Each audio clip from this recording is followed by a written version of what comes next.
How's it going, peeps? It's your boy Ozzy here, and today we got a little bit of Detroit Pistons talks, with some rumors going on and my expectations for this year.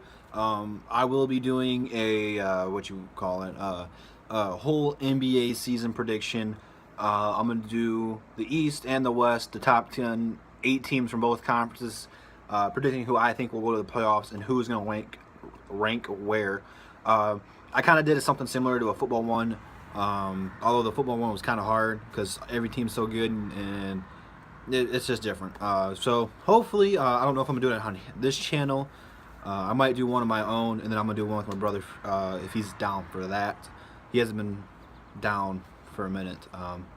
So anyway, without further ado, my personal opinion on how I think my Pistons are going to do this year. As you can see, the RIP banner. I was there last year for the RIP game, and I was there for the Toronto game last year in one of the last games at the Palace at Auburn Hills. So many good memories there. My brother actually got sick in the Palace.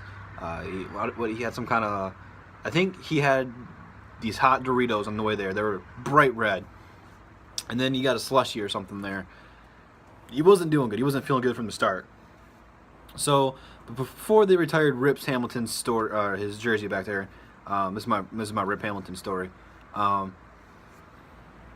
He was not doing good, and it's just been our luck every time we go to some kind of Detroit sporting events, whether it's the Tigers or the Pistons. I haven't actually seen the Red Wings play. I went to the Joe. I got to see a WWE pay-per-view, and I've never actually gone to see a Lions game. So I'm working on that. Anyway, back to the Rip story. So he set up for the first quarter, and we were staying with Boston. We're hanging around with Boston. Second quarter comes, I think we're pretty much tied, or we're down by a few. No, actually, I think we were down by 10 because we made a comeback. I'm not for sure. I was trying to check on him, make sure he wasn't doing all right. Because when we first got to the Palace, I thought we were going to go home early. Because as soon as we got out the car, he just barfed. And the thing that was so funny about it is that it was like bright red, like the Doritos were. So it looked like a freaking Slurpee he just threw up. So we thought we had to go home early. He wasn't doing good. So he toughed it out. I was proud of him for toughing out. Because I really wanted to go see this game. And I ended up getting nosebleeds to it because the tickets were so expensive and so hard to get. It was pretty much sold out, which it was a packed arena. It was crazy. It kind of made me wish I went to the Big Ben one the season before. So anyway, we're chilling. Second half is over. We get to watch the Rip Hamilton ceremony, which it was incredible. So many ex-Pistons were there. The fans went crazy for him. It was awesome. It was an awesome experience. I'm glad I got to watch the Rip Hamilton jersey go up into the rafters. It was incredible. So the third quarter starts, and we get about 2-3 minutes into, and the Boston fans that sit next to him was some dude and his girlfriend or his wife. Very nice people, actually. Very cool. His wife was very cute, and I made Luke sit by him. And I could tell just by his expression he was not doing good. He was sleeping. I was like, dude, you need to go to the bathroom. You don't look good. I'm like, you just want to go home? We got to see Rip. We came for what we wanted to see. You just want to go home? He said, yeah. So me and my mom get ready to get all of our stuff. We got 3 of those Rip Hamilton banners and some extra Piston gear. And since we're in the nosebleeds, we got to walk down the stairs a little bit, and right when the first steps go down there, and you're right by the concession stands, he just let it rip. And I'll never forget these people's expressions on their faces. As soon as he let that stuff go, which is still the bright red, which made it worse. I think he had a slushie or something. I don't know if he did or not. It had me dying no matter what.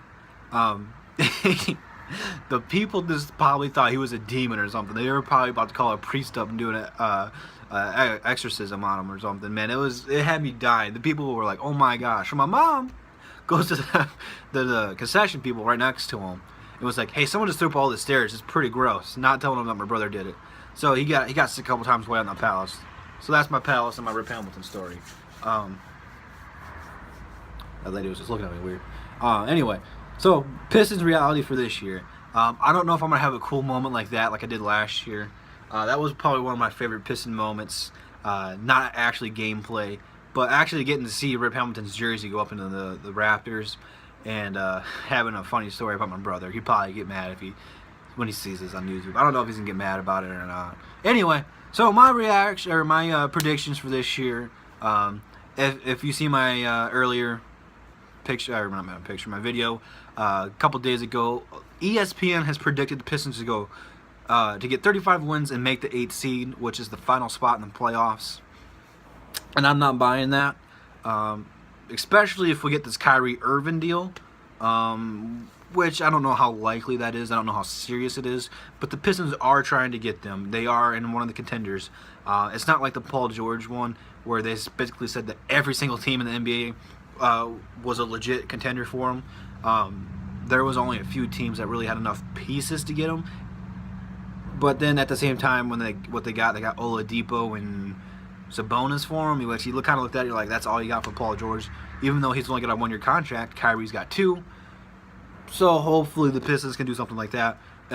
If the Pistons do decide to make a trade for Kyrie Irving, hopefully they don't give up the wrong assets.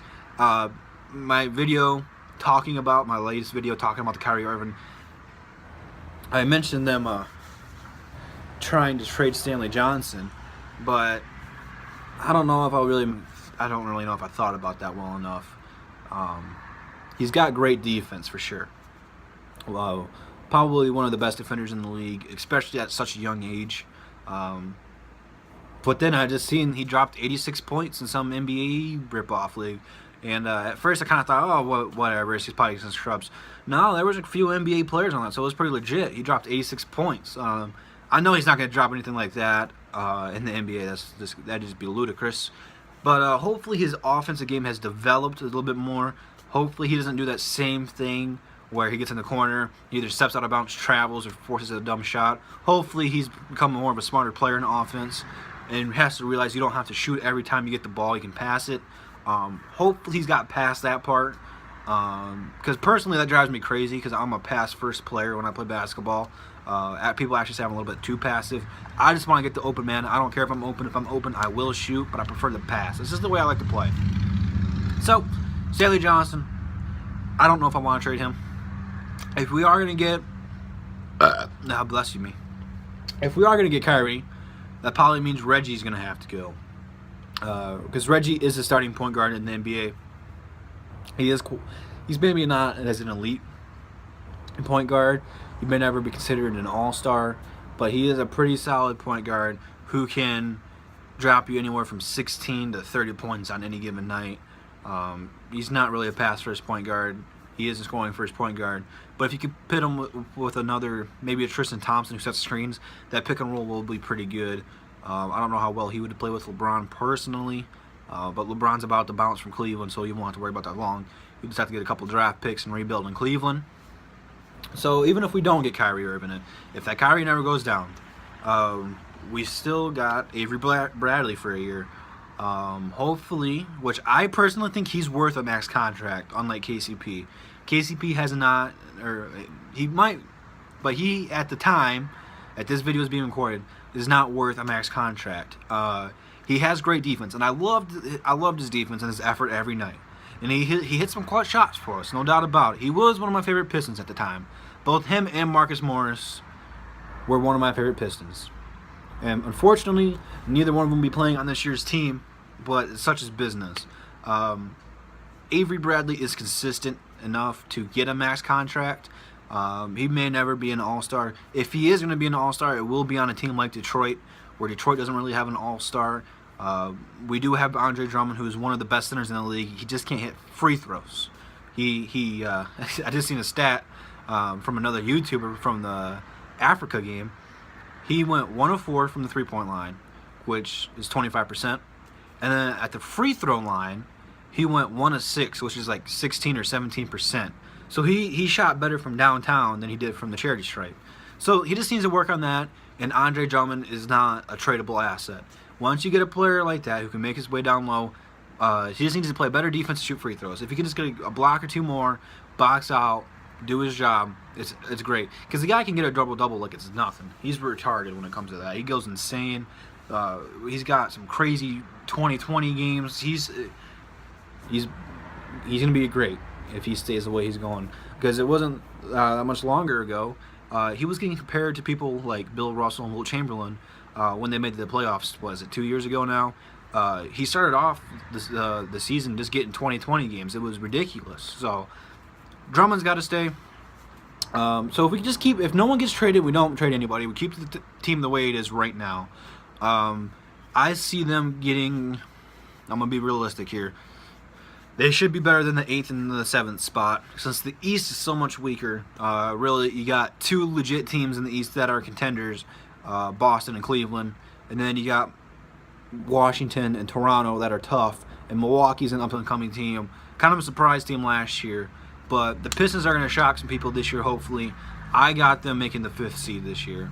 Last year, both me and my brother ranked them to go into the 4th seed, and unfortunately they finished in the 9th seed. So they really undershot it last year. But again, that was just due to injuries. If we stay healthy and the team plays the way that they played in the playoff season from a couple years ago, they should improve.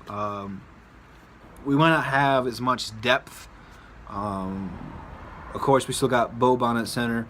Although Aaron Baines was a scrapper, Boban's gonna be better than Aaron Baines.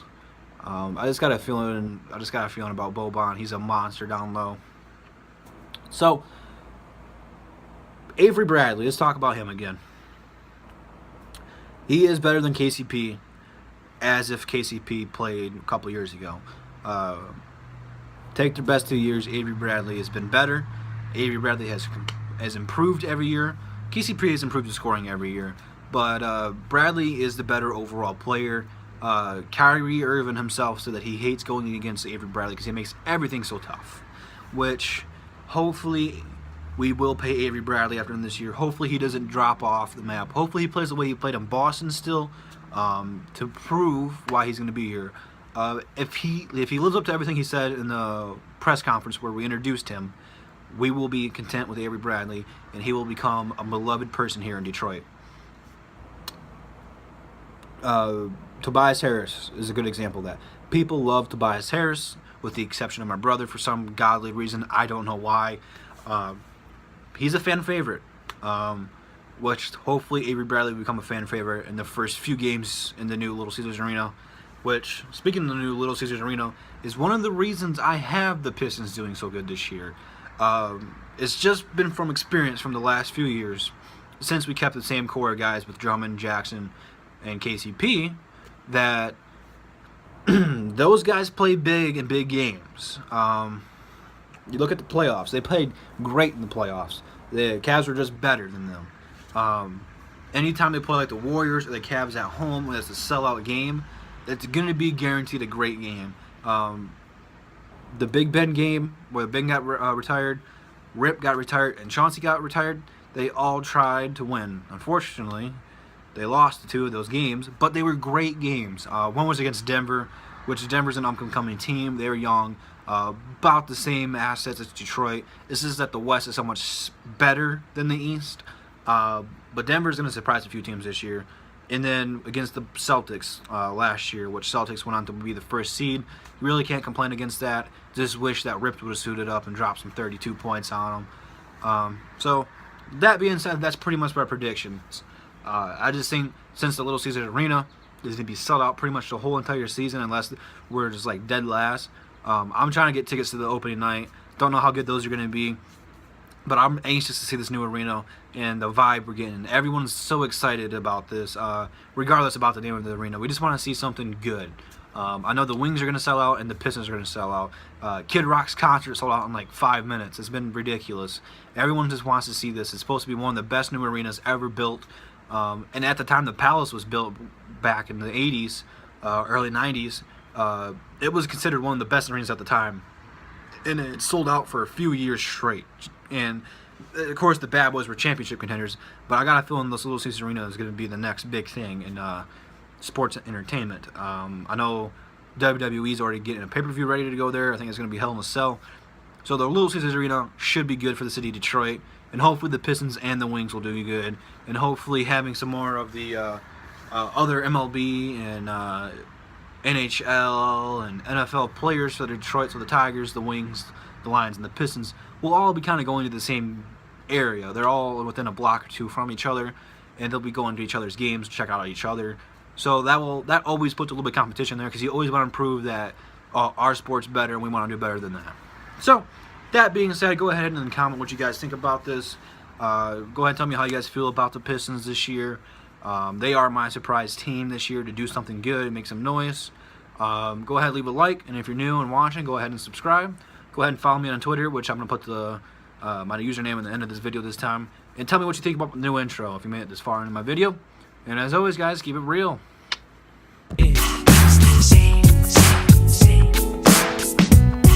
I'm saying